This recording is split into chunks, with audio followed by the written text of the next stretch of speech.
When people ask why our company is in Russia, we say because that's where the gold is. And the gold is not located, obviously, in Moscow. It would be nice if the Moscow Oblast had a few deposits, but that's not reality. We have been here since 1995. A lot of people have not heard of our company. Globally, we rank number 8 amongst gold mining companies in terms of market capitalization, but in terms of gold production, we rank 6th. Whatever the circumstances were that brought our colleagues here that many years ago, the formula for our success, if you will, for our engagement for so many years in Russia is one that's pretty simple. And in answering the question, there's an expression in Russian, "Я вам не открою Америку." And in fact, we're not going to, I won't surprise anyone. We do see in all of our regions of operation, South America, North America, West Africa, and Russia, we see the formula for successful investment as a two-way street.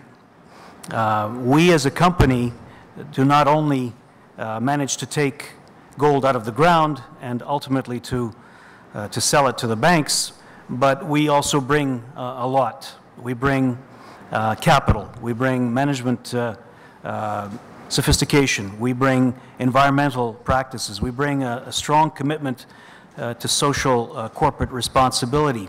And we also make sure that when we leave, we remediate the properties that we have found the gold in and dug it out of the ground. We've currently got well over 1,500 employees in Russia. We're located in the Chukotka Autonomous Okrug. We're 223 kilometers away from the closest settlement. We build our own infrastructure, airports, ice roads, and this is infrastructure that's also used by other constituents in Chukotka. We bring all of this value, and we think that value goes as far as royalty payments, taxes, social taxes for our employees, and right into our foundation, our Kupol Foundation, which works very closely with indigenous people. This is all done because we believe that all stakeholders are important, and we besides bringing capital and paying our taxes, we bring a lot of value to the countries in which we operate. This year we'll produce well over 550,000 ounces of gold equivalent in Russia. We're the 3rd largest Russian gold producer. But in exchange for what we bring as investors, and this is true, this formula is true everywhere in the world, we expect an engagement by one of our major stakeholders, and that is the government of the Russian Federation, of the Chukotka Okrug, of the municipalities where we have offices. We expect a response in terms of facilitation, support, and encouragement for our investment. If you were to ask other gold producers globally, is that their perception of Russia? Does Russia welcome investment in mining and in gold mining in particular? Sadly, the answer would be no. We have had another experience. We've had a positive experience. We receive a lot of support locally from the government of the Chukotka Okrug, from the federal government, the Ministry of Natural Resources and the Environment, from the various agencies which regulate exploration and mining. And without this support and without this engagement, we wouldn't be successful. We never overpromise. We confer. That's very important. A lot of my colleagues in other Western mining companies are not really comfortable with speaking frequently and openly with government agencies, which surprises me because that's certainly what we do in Canada. But in Russia, we practice this, and it pays huge dividends in terms of the understanding that we have. And I think this approach, this give and take, this two-way approach is essential. Without it, no one can be successful.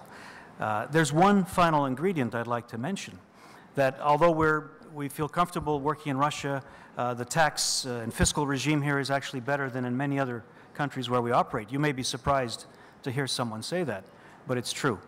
But one thing that is important in this two-way relationship is something that we've been engaged in for a number of years. We have the privilege of being on the Prime Minister's Foreign Investment Advisory Council. We take a very active role there.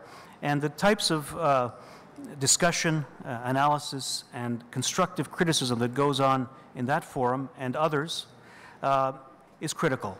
We believe that it's incumbent on successful investors to talk about their success, but it's also incumbent on them to make constructive critiques of what needs to be changed. Changes to the subsoil legislation, changes to foreign investment legislation, because while we have come here, we have been successful, I think it's a travesty for Russia with the largest mineral resource endowment in the world, that there are no more serious large mining companies employing people, finishing exploration, bringing the value that I think we have brought, and Russia needs that. Everyone talks about modernization and innovation. Frankly, the innovation that we have brought to underground and above-ground mining in Russia is no less worthy than any IT innovations or telecommunications innovations, and especially given the opportunity that Russia has to leverage its mineral resource wealth, that it's important that the constructive recommendations that we make and that other companies make. In fact, in 2011, our then CEO presented a white paper which we prepared entitled Fostering Mineral Exploration and Development in the Russian Federation. And we're very pleased at the fact that our constructive recommendations, first of all, our analysis of the fact that Russia is in a competitive market for mining investment, and our suggestions on how to improve the regulatory base here to encourage further investment, those recommendations have received wide acceptance, and they're still being discussed more than a year later.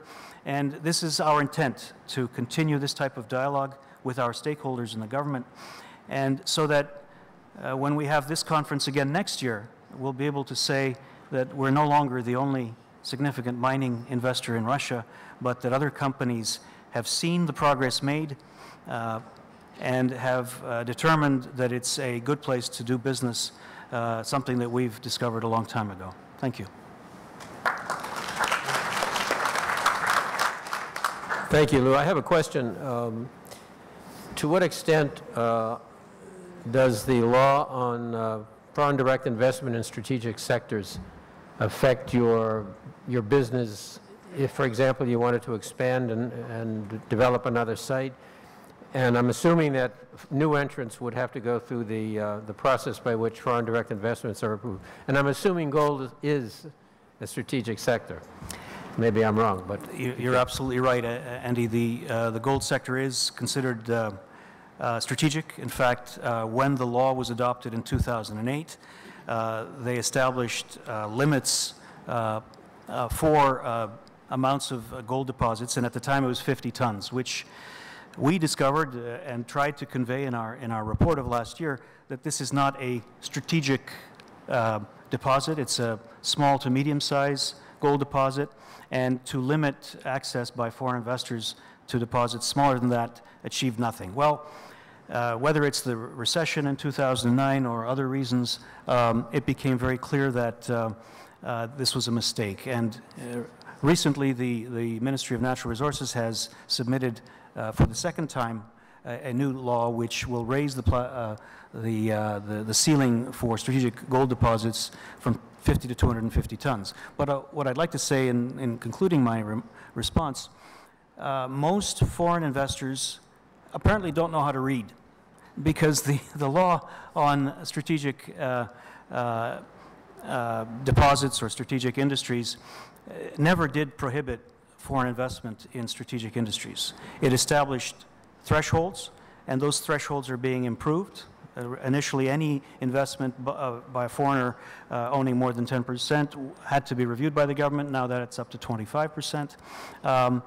And we tested this legislation, and we have twice been approved by the Government Commission on the Control for Foreign Investments to acquire 100% of our two strategic gold deposits, Kupol and Dvojnoye, both located in Chukotka. We, as a very diversely held company with over 1 billion outstanding shares traded in Toronto and the New York Stock Exchanges, we have been given this opportunity. It only took 42 documents and 27 agencies to review us over 8 months, but in the long scheme of things, that wasn't such a pain. It looks better now than it did while we were doing it, but I think we demonstrated that if you read the legislation, you understand it, and you follow the rules, you have better than a 50% chance of being approved.